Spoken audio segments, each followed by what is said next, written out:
2، وفيه الناشطة الحقوقية غادة جمشير، وهي تتكلم كلام جيد حقوقي، ولكن عندي عليها شيء سأقوله بعد أن نسمع الفيديو ونسمع صوتها الشجاع، وبعد كده أعلق. خلينا نشوف فيديو رقم 2 ونرجع مرة أخرى. التمتع بالصغيرة تعرف شنو معناته؟ معناته يتمتعون بالطفلة اللي عمرها 2 3 سنين 4 سنين. عشان ما ندخل في التمتع بالمفاخذة خل اشرح لك شنو هو. هذه ضد حقوق الطفل، هذه يعتبر اعتداء جنسي على الطفلة. التمتع بالمفاخذة شنو ذي؟ التمتع بالرضيعة معناته ذي. زين، الرضيعة يعني كم عمرها؟ سنة ونص، أشهر. يعني هل يعقل رجل بالغ يمارس الجنس مع طفلة رضيعة وتقولون لي الشريعة الإسلامية أحلت هذه الأمور؟ ممتاز. إذن في البداية أعلق على ما قدمته السيدة غادة، أنه أولا ده صوت شجاع وصوت رائع جدا، وهي تطالب بأنه لابد من حماية الأطفال، وده شيء محمود يعني يضاف إلى سجلها. ولكنها في ذات الوقت تتحامل على طائفة واحدة في الإسلام، وهي طائفة الشيعة، وتعتقد أن هذا الأمر لا وجود له إلا عند الشيعة، مع أن الأمر ده موجود عند السنة. التمتع بالصغيرة موجود عند السنة، وقدمنا مراجع عديدة جدا في الحلقات السابقة. هل ما قالته صحيح عند الشيعة أم لا؟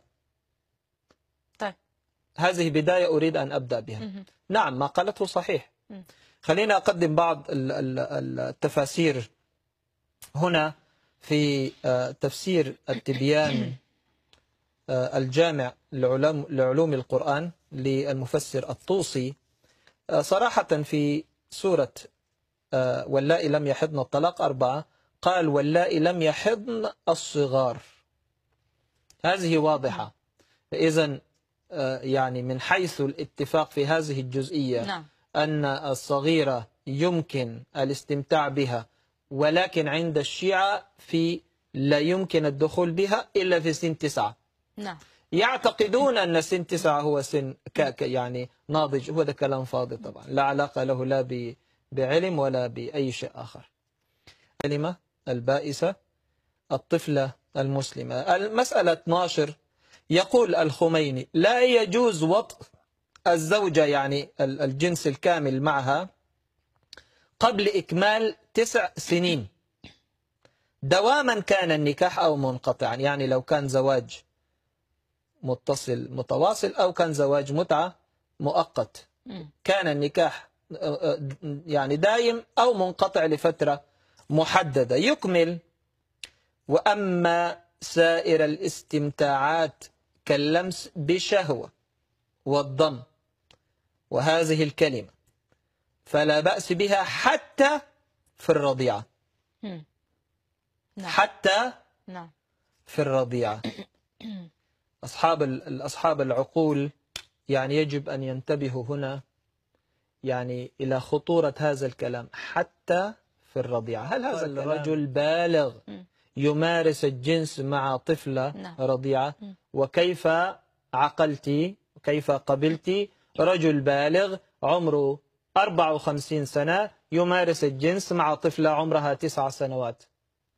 أنت أتقولون لي هذا إسلام؟ نعم، هذا هو الإسلام، وهذه سنة رسول الإسلام. ألم يمارس رسول الإسلام الجنس وهو 54 سنة مع عائشة عمرها 9 سنوات؟ لماذا ترفضين على الشيعة هذا الأمر وتقبلينه لا مشكلة على رسول الإسلام؟ يجب أن يكون هناك عدل. فهذا خطأ وهذا خطأ، ما فيش واحد فيهم صح، الاثنين. بس يجب أن نحكم أيضا حتى ولو ضميريا على النطاق، لكن أنا بعتبرها جزئية هامة. تفضل. وأنا هعتذر للأحباء المشاهدين، أنا هقدم فيديو طويل شوية. لكن ليه؟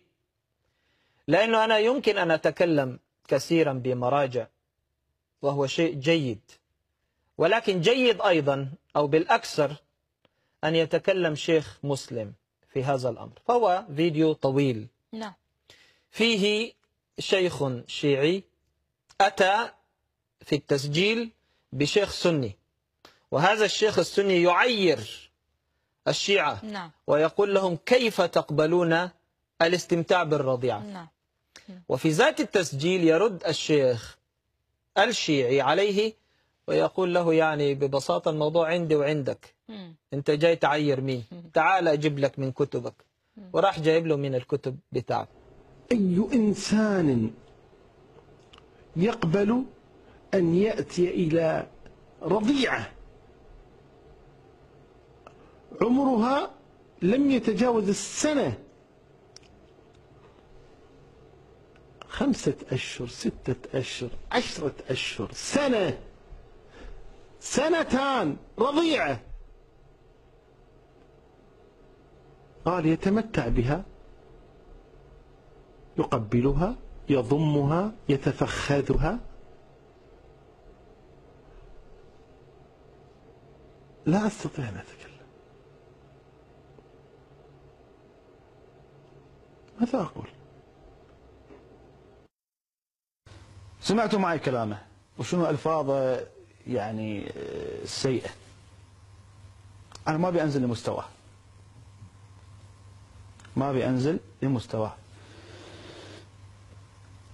تفخيذ الرضيعة، القائلين أو القائلون بهذا الرأي من عندنا إحنا نقول إن الاستمتاع بالرضيعة ما يجوز وطئها إذا كانت أقل من 9 سنين. الكلي ما دون الوطء جائز شرعا ولا لا؟ إذا قلت حرام دليلك شنو؟ دليلك القاعدة الأصولية المعروفة، الأصل في الأشياء شنو؟ الإباحة. إذا قلت حرام دليلك شنو؟ أنت ما عندك دليل. احنا ما نتكلم عن الأمور الأخلاقية، ممكن الأمر الأخلاقي ما تقبله. أنا ما في أساسا شخص عاقل كبير يعني يتلذذ ويستمتع بطفلة صغيرة رضيعة. ما أتكلم عن الناحية الأخلاقية، أتكلم عن الناحية الشرعية. عندك نص يحرم، لكن ما ثبت هذا عند فقيه من أحد الفقهاء، ما ثبت، ما في نص، لذلك قال هذا الكلام. أولا هذا جائز ولا مو جائز؟ خلونا نشوف أحد أكبر علماء إخواننا السنة شنو يقول، وهو ابن بطال المالكي. رضيعة، نعم رضيعة في المهد يقول. انزين، فتح الباري شرح صحيح البخاري الجزء 11 يقول ابن حجر في صفحة 25: وقال ابن بطال يجوز تزويج الصغيرة بالكبير إجماعا ولو كانت في المهد، لكن لا يمكن منها حتى تصلح للوضع. احنا الحين نبي نثبت اولا زواج الكبير من المهد جائز شنو؟ اجماعا. طيب الاستمتاع الان بهذه الطفلة الصغيرة جائز طبعا دون الوطء. احنا نقول احنا اول شيء عند الشيعة ما في وطء من دون 9 سنين، ما في وطء. خلونا نشوف الحين أقوال علماء إخواننا السنة، وهذا الشخص اللي قاعد يطعن فيهم من حيث يدري أو لا يدري أنا ما أدري.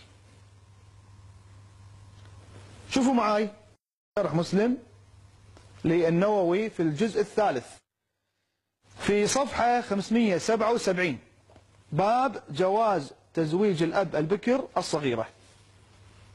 وأما وقت زفاف الصغيرة المزوجة والدخول بها فإن اتفق الزوج والولي على شيء لا ضرر فيه على الصغيرة. طيب مثل نقول احنا الاستمتاع بها، التلذذ بها، شنو يا النووي؟ يقول عمل به، إذا ما كان في ضرر يعمل به، صح؟ وأن اختلف فقال أحمد وأبو عبيد تجبر على ذلك بنت 9 سنين دون غيرها. وقال مالك، حطوا تحت العبارة هذه خط، وقال مالك والشافعي وأبو حنيفة حد ذلك أن تطيق الجماع، ويختلف ذلك باختلافهن، ولا يضبط بسن وهذا هو الصحيح. الحين هذيل شنو شواذ عندك؟ ما يضبط بسن، يعني إذا كانت تطيق الجماع عمرها سنة، سنتين، 5 أشهر، 10 أشهر، سنة، سنتين،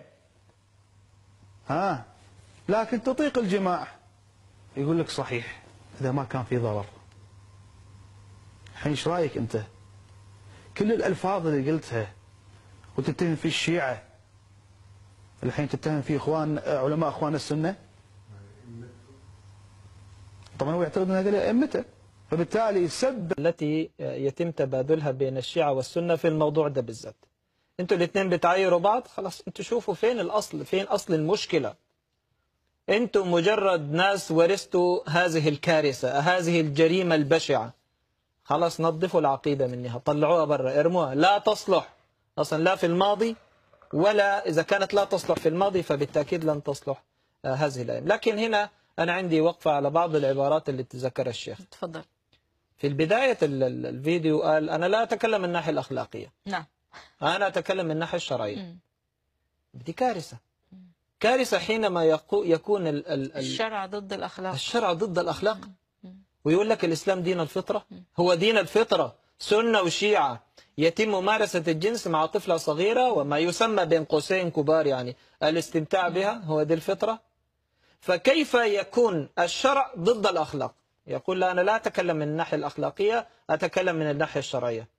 إذا في يوم من الأيام كان الشرع ضد الأخلاق العامة المتعارف عليها، يجب أن الواحد ببساطة يفكر يشوف إيه الموضوع. لو كان في منه حكمة ممتاز خلوه، لكن لو كان في بس مجرد غرائز شخصية يبقى هنا في خطأ في هذه العقيدة. كل الكلام ده بالمناسبة يشاركني فيه الأخ أحمد اللي اتصل بنا من 3 حلقات من إيران، وقال أنا لا أعرف أن هذا الأمر عندنا كشيعة يعني. فدينا بنوثق لك الموضوع من أفواه الأحباء الشيعة نفسهم، يعترفون أن هذا الأمر موجود عندهم، الاستمتاع بالرضيعة، الاستمتاع بالصغيرة. وعند السنة ما مش مضبوط بسن، كمان الجماع مش مضبوط بسن، الوطء. وسمعنا قرأ لابن بطال، يعني حتى الاسم غريب، ابن بطال في البخاري، وهو يقول عفوا في فتح الباري شرح صحيح البخاري، وهو يقول لا مشكلة يعني حتى في المهد. نعم. طيب يتزوجها في المهد تبقى زوجته، بعد كده يحق لزوجته التي عقد عليها ودفع مهرها يحق له أن يستمتع بها قدر ما تستطيع وتحتمل حسب القاعدة التي وضعها رسول الإسلام: لا ضرر ولا ضرار. فإن كان هناك ضرر لا يجوز. حابب أكمل لو ما عندك أي. بس سؤال على الشيخ السني، يعني هل هو جاهل؟ هو مش عارف انه الحاجات دي موجودة عنده، ولا بيدعي ان هو جاهل، ولا هو فعلا مش فاهم؟ مش عارفة انا فيه. أنا ده سؤال صعب بالنسبة لي بالذات الشيخ ده، لأنه ذكر ألفاظ يعني واضحة، ذكر إنه هؤلاء يعني اللي بيمارس ده شاذ. صحيح. وركز على كلمة نعم. شاذ. طيب ما هو الموضوع هو موجود في المراجع بتاعت السنة، وموضوع يعني هل الشيخ اللي بيقول عن اللي بيمارس ده شاذ، هل لو كانت بنت صغيرة عمرها 7 سنين ومتينة زي ما بيقول ابن بطال في فتح الباري شرح صحيح البخاري، ايه رأيك؟ بيقول يجوز وطئها، تحتمل. انت ما شايف ده شذوذ يعني؟